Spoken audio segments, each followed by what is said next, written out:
Hello, welcome back to our YouTube channel വായും പറിച്ചു. അപ്പോൾ എല്ലാവർക്കും സ്വാഗതം.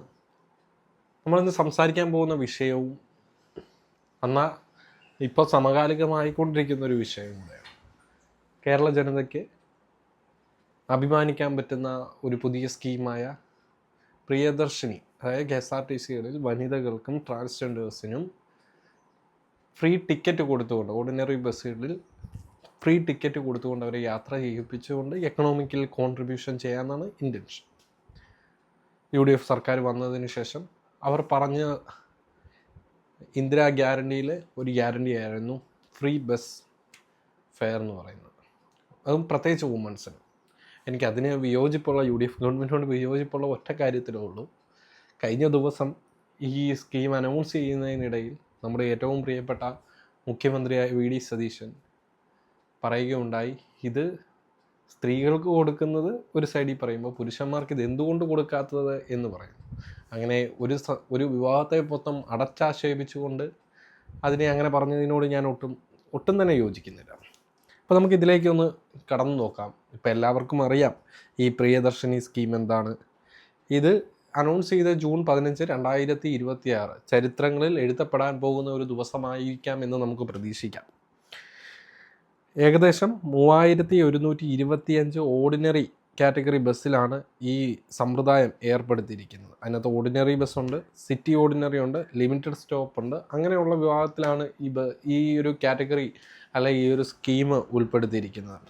പ്രത്യേകിച്ച് ഈ ബസ്സിനെ എങ്ങനെ തിരിച്ചറിയാമെന്ന് പറഞ്ഞാൽ, പ്രിയദർശിനി എന്ന് പറയുന്ന ഒരു സ്റ്റിക്കർ റൈറ്റ് സൈഡിൽ, അതായത് ലെഫ്റ്റ് സൈഡിൽ, ബസ്സിൻ്റെ ഫ്രണ്ടിലെ ലെഫ്റ്റ് സൈഡിലായിട്ട് ഇത് കൃത്യമായി നോട്ട് ചെയ്തിട്ടുണ്ട്. അതുപോലെ തന്നെ സൈഡിലും ഇത് നോട്ട് ചെയ്തിട്ടുണ്ട്.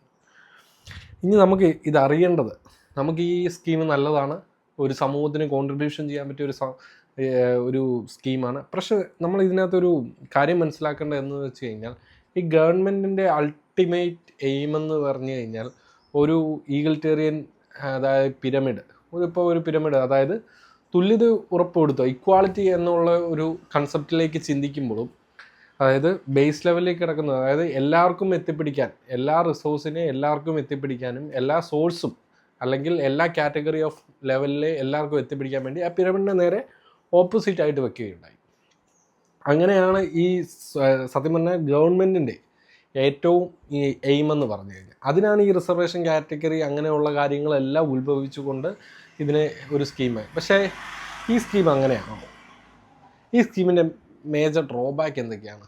ഈ സ്കീം എല്ലാ സ്ത്രീകൾക്കും ഉൾപ്പെടുത്തുന്നു, അതായത് സാമ്പത്തികമുള്ളവരും സാമ്പത്തികം ഇല്ലാത്തവർക്കും എല്ലാം. പക്ഷേ ഇതിന് മറുസൈഡ് ഇതിന് ബെനിഫിറ്റും ഉണ്ട്, ഇല്ലെന്നൊന്നും പറയുന്നില്ല. സർക്കാർ ഇത് ചിന്തിക്കുന്ന ഒരു ഇൻഡയറക്ട്ലി കൺസെപ്റ്റാണെന്ന് എനിക്ക് തോന്നുന്നു.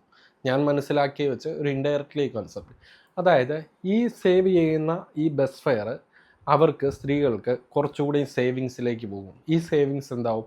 ഈ സേവിങ്സ് അവരുടെ ഫാമിലിയിൽ കോൺട്രിബ്യൂഷൻ ആവും. ഫാമിലിയിൽ കോൺട്രിബ്യൂഷൻ ആകുമ്പോൾ ഇത് നേരെ മാർക്കറ്റുകളിലേക്ക് വരും. മീൻസ് മാർക്കറ്റ് എന്ന് പറഞ്ഞാൽ എന്തുവാകാം, എഡ്യൂക്കേഷൻ, എല്ലാ കാര്യങ്ങളും ഉൾപ്പെടുത്തിക്കൊണ്ട് ഞാനൊരു സർക്കിൾ പറഞ്ഞാൽ, ആ മാർക്കറ്റിൽ നിന്ന് ഈ സാധനം കോൺട്രിബ്യൂഷൻ ചെയ്യുമ്പോൾ ഇതിനകത്ത് ഇത് കറങ്ങി, ഈ മണി സർക്കിൾ കറങ്ങി സർക്കാരിലേക്ക് ടാക്സ് വരും. അങ്ങനെ കോൺട്രിബ്യൂഷൻ ആവും. ഇതിന് മറ്റൊരു പോസിറ്റീവ് വശം എന്തെന്ന് വെച്ച് കഴിഞ്ഞാൽ, സ്ത്രീ എംപ്ലോയ്മെൻറ്റ് കൂടും. അതായത് woman participation in employment in society, അത് ഇൻക്രീസ് ചെയ്യാൻ പറ്റും. അതൊക്കെ സത്യം പറഞ്ഞു കഴിഞ്ഞാൽ നല്ലൊരു ഇനിഷ്യേറ്റീവാണ്. ഇത് വിജയിച്ചാൽ കൃത്യമായി നല്ല ഇനിഷ്യേറ്റീവാണ് സ്വാഭാവികമായി. അല്ലെങ്കിൽ ഈ ഗവൺമെൻറ്റിനെ നമ്മൾ അഭിനന്ദിക്കേണ്ട ഒരു മെയിൻ ഘടകമായി ഇത് തന്നെ മാറും. പക്ഷേ ഇന്ന് നമ്മുടെ KSRTCയുടെ അവസ്ഥ ഇതാണോ? ഏകദേശം ഇത് എക്കണോമിക് ആയിട്ട് ഇത് ബെനിഫിറ്റ് അല്ല എന്ന് പറയുമ്പോൾ ഇതിൻ്റെ ഒരു പ്രശ്നം എന്തെന്ന് വെച്ച് കഴിഞ്ഞാൽ, ഇപ്പോൾ ഓൾറെഡി ഏകദേശം വരുന്ന ഏകദേശം നമ്മൾ സർക്കാർ കോൺട്രിബ്യൂഷൻ പെർ ആനുവലി ഒരു 800 കോടി അടുത്ത് ആനുവലി ഈ സ്കീമിന് വേണ്ടി തന്നെ, KSRTCക്കല്ല, ഈ സ്കീമിന് വേണ്ടി തന്നെ സ്വാഭാവികമായി സർക്കാർ ചിലവഴിക്കേണ്ടി വരും. ഇത് നമുക്ക് മറ്റു രീതിയിൽ എവിടെന്നെങ്കിലും കണ്ടെത്താൻ സാധിക്കുമോ?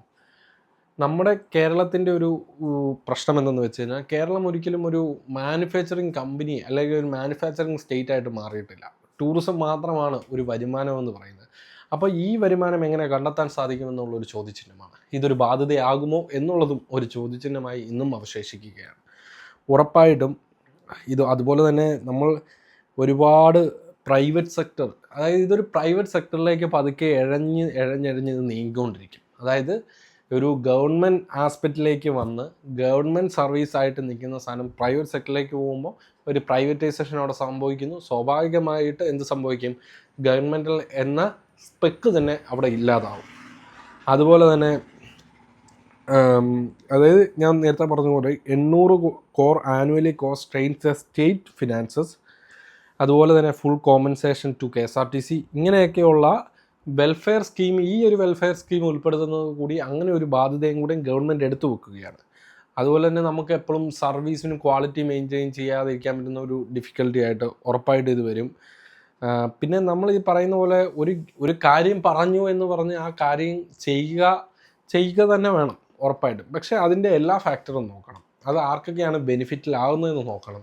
ആ ബെനിഫിറ്റിൽ കൃത്യമായാണ് ബെനിഫിറ്റിലാവുന്നത്. ഈ റിസർവേഷൻ കാറ്റഗറി നമുക്കറിയാം, ഒരു അച്ചീവ് ചെയ്തതിന് ശേഷം റിസർവേഷൻ കൊടുക്കണോ എന്നുള്ള ഇന്നും ഒരു ഡിബേറ്റൽ ക്വസ്റ്റ്യൻ ആയിട്ട് ഇന്ന് സൊസൈറ്റി നിലനിൽക്കുമ്പോഴാണ് ഇങ്ങനെയുള്ള ഒരു പ്രശ്നം വരുന്നത്. ഇത് കൃത്യമായ ഒരു റീസണബിൾ റെസ്ട്രിക്ഷൻ അല്ലെങ്കിൽ റീസണബിൾ ക്ലാസിഫിക്കേഷൻ വെച്ച് കൃത്യമായി തരം തിരിച്ച് വേണമായിരുന്നു ഈ സ്കീം ഇംപ്ലിമെൻറ്റ് ചെയ്യണം എന്നുള്ളത് എൻ്റെ പേഴ്സണൽ ഒപ്പീനിയൻ. ഒരു പൊളിറ്റിക്കലി ഞാൻ ബയാസ്ഡ് ആണ്, of course I am a politically biased person. കാരണം എൻ്റെ ഐഡിയോളജി ഇപ്പോൾ ഉള്ള സർക്കാരിൻ്റെ ഐഡിയോളജിക്കാട്ടും വ്യത്യസ്തമാണ്. സ്വാഭാവികമായിട്ട് ഞാൻ ബയാസ്ഡ് ആയിരിക്കും. പക്ഷേ ഞാനിതിനെ ക്രിട്ടിക്കലി അനലൈസ് ചെയ്ത് അല്ലെങ്കിൽ ഇതിനെ ക്രിട്ടിക്കലി ഡിഫെൻഡ് ചെയ്യുകയൊന്നുമല്ല. പക്ഷേ ഐ വോണ്ട് ടു സേ ഇത് കൃത്യമായ ഒരു റീസണബിൾ ക്ലാസിഫിക്കേഷൻ അതിന് കൃത്യമായി ഉറപ്പ് വരുത്തണമായിരുന്നു. അപ്പോൾ പ്രിയദർശിനി സ്കീം ഒരു വിജയകരമായ സ്കീമാകട്ടെ എന്ന് അഭിനന്ദിക്കുകയാണ്. അതുപോലെ തന്നെ അവർ ഏത് പ്രത്യയശാസ്ത്രത്തിലും ആശയപരമായി നിൽക്കുന്ന സർക്കാരാണെങ്കിൽ പോലും ഇത് നമ്മുടെ സർക്കാരാണ്, ഇത് കേരളത്തിൻ്റെ സർക്കാരാണ്. അപ്പോൾ സ്വാഭാവികമായിട്ട് അവർക്ക് എല്ലാവിധ സപ്പോർട്ടുകളും നമ്മൾ നൽകേണ്ടതുകൊണ്ട് ജനങ്ങളാണ് സർക്കാരെന്ന് പറയുന്നത്. അപ്പോൾ ഈ സ്കീമിൽ കൂടെ അവർ ഉദ്ദേശിക്കുന്ന ഇൻറ്റൻഷൻ അവർക്ക് നടപ്പാക്കാൻ സാധിക്കട്ടെ എന്ന് നമുക്ക് എല്ലാവർക്കും ആശംസിക്കാം. അപ്പോൾ see soon on next video. By.